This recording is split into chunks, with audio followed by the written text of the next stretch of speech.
สวัสดีค่ะก็กลับมาช่อง Easy Home อีกแล้วนะคะช่องอะไรง่ายๆอยู่ที่บ้านกันนุกอีกแล้วค่ะวันนี้นะคะนุกเอาเคล็ดลับความงามแบบง่ายๆจากธรรมชาติมาฝากกันอีกแล้วนะคะคลิปนี้เหมาะสำหรับใครคะสำหรับคนที่มีสิวหัวขาวหรือสิวอุดตันชนิดหัวปิดค่ะซึ่งนะคะเราจะมีวิธีแก้ไขด้วยกันจากสูตรจากธรรมชาติด้วยกันถึง2สูตรค่ะก่อนไปดูอย่าลืมกดไลค์กดแชร์และกด Subscribe ค่ะเราต้องมารู้จักกันก่อนค่ะว่าสิวหัวขาวหรือสิวอุดตันชนิดหัวปิดนะคะเป็นสิวอุดตันที่มีลักษณะเป็นก้อนนูนขาวๆนะคะแต่จะไม่มีหัวสิวโผล่ขึ้นมาและบีบออกมาได้ยากมากนะคะเนื่องจากรูขุมขนไม่เปิดถ้าไม่มีการบีบออกสิวเหล่านั้นก็ยังคงนูนเล็กๆอยู่ใต้ใบหน้าเราดังเช่นเดิมค่ะแต่เมื่อบีบออกมาสิวเหล่านั้นก็จะยุบหายไปทันทีนะคะและก็สามารถเกิดได้อีกค่ะซึ่งวันนี้นะคะเรามีวิธีจากธรรมชาติกันค่ะมาถึง2วิธีนะคะซึ่งทั้ง2วิธีนะคะต้องทำเป็นประจำสม่ำเสมอเราไปดูวิธีเรามาเริ่มสูตรแรกกันเลยนะคะโดยที่เราจะใช้นะคะโยเกิร์ตนะคะซึ่งมีสารสกัดนะคะกรดเลคติกตามธรรมชาตินะคะตามด้วยนะคะน้ำมะนาวค่ะ1/4 ช้อนชาค่ะหลังจากนั้นนะคะเอาไปมาร์กหน้านะคะ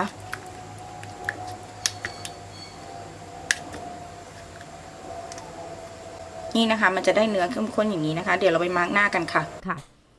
ค่ะวิธีแรกนั้นจะเห็นได้ว่านะคะเราใช้นะคะในส่วนของโยเกิร์ตรสธรรมชาติโยเกิร์ตนั้นดีกับผิวหน้าอย่างไรเราไปดูกันค่ะในโยเกิร์ตนะคะมีกรดอยู่1ตัวนั่นก็คือกรดเลคติกนั่นเองค่ะซึ่งเจ้ากรดเลคติกนี้นะคะจะช่วยยับยั้งเอนไซม์นะคะที่ผลิตเมลานินค่ะซึ่งทำให้ผิวหน้าเรานั้นหมองคล้ำการผลิตเมลานินนะคะถูกยับยั้งคุณก็จะมีผิวที่กระจ่างใสนั่นเองค่ะและในโยเกิร์ตนะคะถ้าเราทำเป็นประจำนะคะมันจะช่วยทำลายแบคทีเรียนะคะที่เป็นตัวการก่อให้เกิดสิวนะคะและฝ้าได้นะคะกระสีที่อยู่ในโยเกิร์ตนั้นจะลดการอักเสบของผิวหนังค่ะและช่วยลดปริมาณน้ำมันที่ผลิตในต่อมไขมันนั่นเองค่ะนะคะจะทำให้สิวอุดตันนั้นหายไปนั่นเองค่ะตัวที่2นะคะก็คือ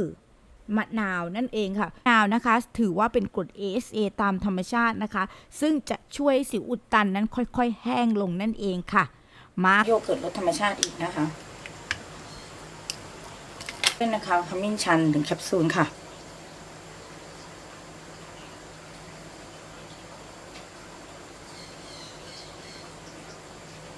ทุกอย่างให้เข้ากันค่ะเราจะได้เนื้อครีมอย่างนี้นะคะเดี๋ยวเราไปมาร์กหน้ากันค่ะตัวที่2เราใช้โยเกิร์ตเหมือนเดิมค่ะโยเกิร์ตก็ช่วยให้ผิวกระจ่างใสนะคะรวมถึงนะคะช่วยทำลายแบคทีเรียที่ก่อให้เกิดสิวและฝ้านั่นเองค่ะโดยเฉพาะสังกะสีนะคะที่อยู่ในโยเกิร์ตจะลดการอักเสบของผิวหนังนะคะและลดปริมาณน้ำมันที่ผลิตอยู่ในต่อมไขมันนั่นเองค่ะลดปัญหาสิวอุดตันได้ค่ะของที่เรานำมาใช้นั่นก็คือขมิ้นชันค่ะขมิ้นชันนะคะเป็นสารแก้อักเสบโดยธรรมชาตินั่นเองค่ะทั้ง2สูตรนะคะจะต้องมาร์กทิ้งไว้ประมาณ 20-30 นาทีค่ะหลังจากมาร์กทิ้งไว้ล้างหน้าให้สะอาดนะคะเช็ดหน้าอย่างเบามือค่ะหลังจากนั้นนะคะให้ทาครีมบำรุงตามปกติค่ะแค่นี้นะคะก็จะช่วยบรรเทาอาการสิวอุดตันไม่มีหัวได้แล้วค่ะถ้าเราอยากให้หน้าเราเนียนใสนะคะแบบธรรมชาติสูตร2สูตรนี้ไม่ควรพลาดเลยค่ะสำหรับคลิปนี้นะคะนุกและทีมงาน Easy Home ทุกคนหวังว่าคลิปนี้ของนุกนะคะจะมีประโยชน์กับเพื่อนๆไม่มากก็น้อยนะคะถ้าชอบคลิปนี้ก็อย่าลืมกดไลค์กันด้วยค่ะและที่สำคัญนะคะอย่าลืมกดแชร์ค่ะเพื่อบอกต่อคลิปดีๆเจอกันใหม่คลิปหน้าสวัสดีค่ะ